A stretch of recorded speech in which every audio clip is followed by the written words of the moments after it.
Okay, I'm going to make bacon in my George Foreman Evolve grill. So I'm going to hit the power button, and then I'm going to turn up the temperature to 350. Whoops, that was 375. So come down. And then I'm going to set the timer for 10 minutes. So it'll let me know. It's just to remind me that it's been 10 minutes.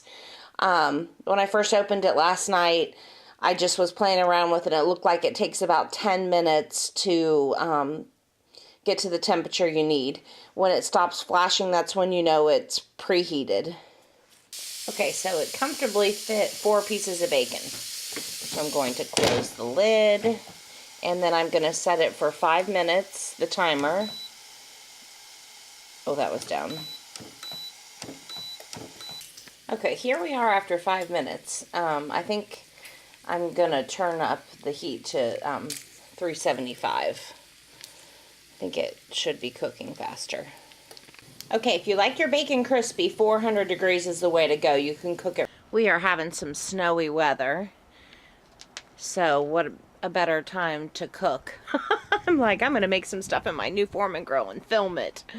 So, just thought you might want to see our weather conditions here. And it's very cold. Okay, I just wanted to show the box that this came in. I got this on Amazon, and I thought this is the one that had the sear function, but it's not. But it's okay. I don't usually cook like chicken and hamburger and stuff in this.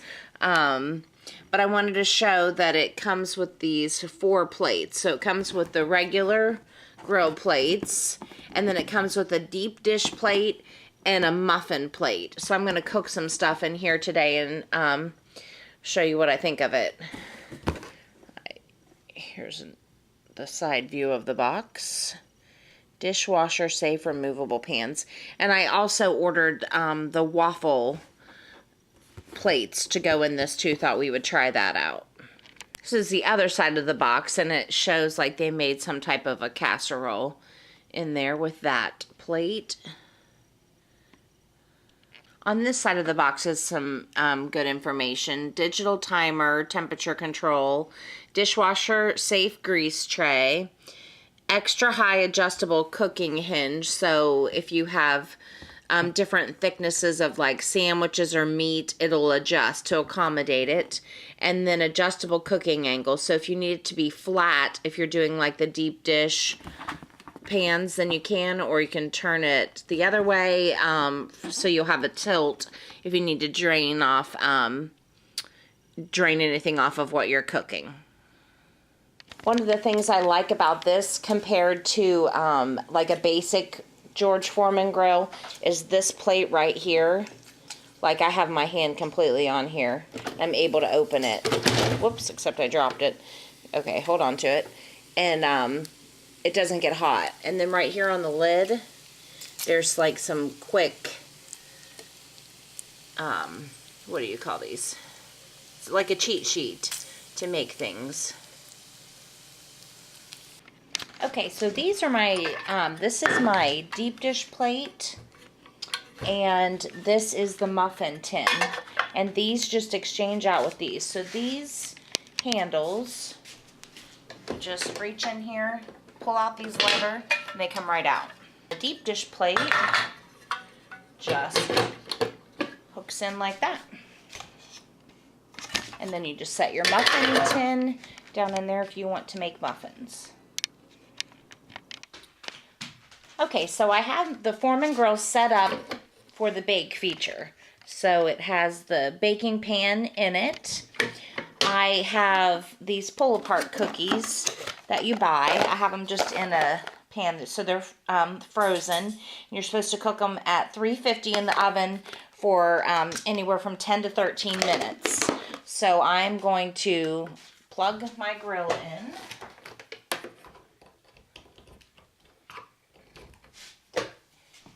And we're going to turn it on, turn the temperature up to 350, and let this heat up. And it takes about 10 minutes, so I'm going to put the timer on just to remind me it'll beep in 10 minutes.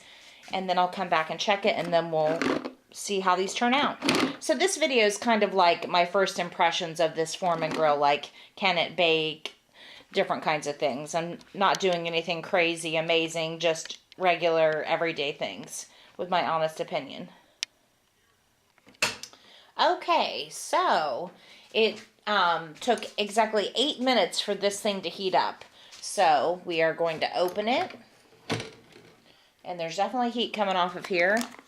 And we're going to take our cookies and we're going to put them in here. You can see what I'm doing here. Okay, so there they are.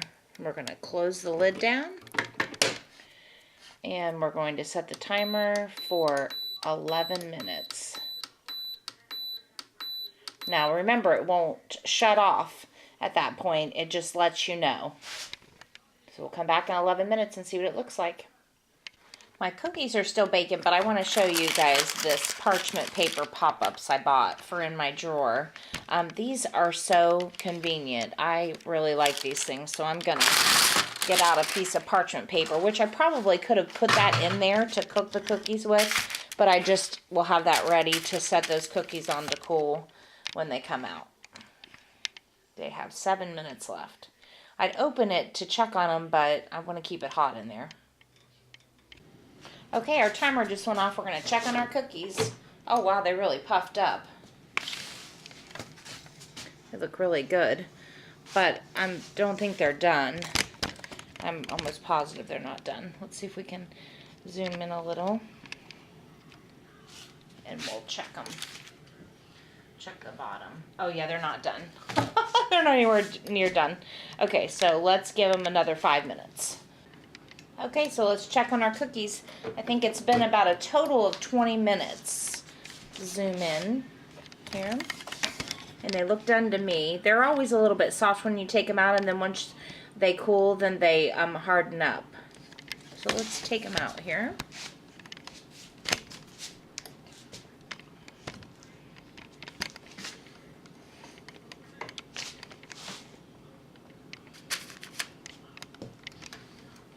Okay, so there's one on there. So we'll come back in a little bit and see how they taste. Okay guys, these turned out the perfect texture. Got my Moscow Mule with some milk there. And these cookies, and they hardened up. Here they are on the other side, so about 350, 20 minutes. Let's try one. Oh, they're good. Really delicious. Okay, so there's another idea for something quick. Great in the summer so you wouldn't have to heat up your whole house. It's just kind of fun. Okay, I have preheated my grill to 425, and I have just the regular grill plates on. I have just some regular old sandwich cheese, some Wonder Bread with butter on it. We're going to see if we can make a grilled cheese panini. So we're going to open the lid. It's suggested on the lid 425. If you can see that there. So then I'm going to put the cheese down, or the bread. We're going to close the lid down, and it says for 2 to 4 minutes. So we'll do 2 minutes and see what we got. Okay, let's check on it. The time's almost up. Boy, it really squished it, that's for sure. Just had regular old bread. We're having a squished sandwich. Let's cut it and see. You can't see my plate.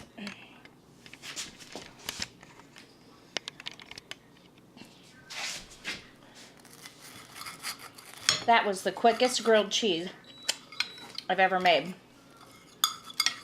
That's pretty amazing. Pretty amazing. Like a minute and a half.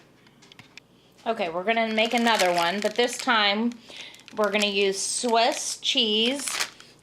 We're making another panini, and then I have some bacon here. I like wheat bread, but because of the storm, we're out. Our town is out of our wheat bread. Alright, so let's put this in there and see what we got. Okay, our timer just went off. It's been 2 minutes. Zoom in on our sandwich here. I went the wrong way. So it, oh yes, everything's definitely melted. Oh, the bacon's not cutting very well. But there you have it, Swiss cheese and bacon panini. It's pretty awesome, super quick. The longest part of it is just heating it up. And I don't even think you have to put butter on it, on the bread. I'm sure you don't, but I just wanted it to kind of have that little bit of buttery taste to it. And I'm gonna see if you can bake potatoes. So I took 3 small potatoes, I washed them, and then I poked holes in them. I set the temperature to 425. I'm gonna set them in here, like so. Close the lid, and set the timer for 60 minutes. Let's see if you can see it. Okay, and I'll see you after 60 minutes, and we'll see if it worked. See if this is a win or fail. Okay, well, I found that the timer won't go for more than 20 minutes, but it's just a timer, so I'm just going to set a regular timer for 60 minutes. But I think I'm going to come back after 30 minutes and just check on it, just to be on the safe side. Okay, so the baked potatoes, I'm assuming they're going to be baked, have been in there for 30 minutes at 425, so we're going to check and see what's happening with them. Well, we've got grill marks on the top to start off with. Let's take a knife and see if they feel soft at all. Oh, they're still, well, actually, they are starting to get tender. I'm going to flip them. There's marks on the other side. I think these might work. This kind of reminds me of a baker that my grandma used to use on top of her stove and used to, you know, turn the burner on under it. Okay, we're going to close the lid. I'm going to set it for another 30 minutes and we'll come back. Okay, our baked potatoes have been in there at 425 for 60 minutes. All right, we're going to open up the lid. I think they look good. They're brown on top. Let's come in close. So here we are. Okay, we're going to get one out. And we're going to cut into it and see if it's done. Okay, I'm going to close the lid to keep them warm. I have my Instant Pot over here with ribs cooking in it to go with the baked potatoes. Okay, so here's our potato. So let's cut into it, see if it looks done. It's definitely crispy on the outside, but that's how I like it's pretty crispy on the outside. But it's definitely done inside. Oh, I think it smells amazing. It probably could have went for 45 minutes, but look at that. With some pepper, some salt, a little bit of yogurt butter. Oh yeah, so this is definitely doable, you guys. I would say 425 for 45 minutes. And I mean, you might try turning it down, but I honestly like the outside of my potatoes crispy. Okay, so that is the George Foreman grill with the deep dish baking pan. Baked potatoes are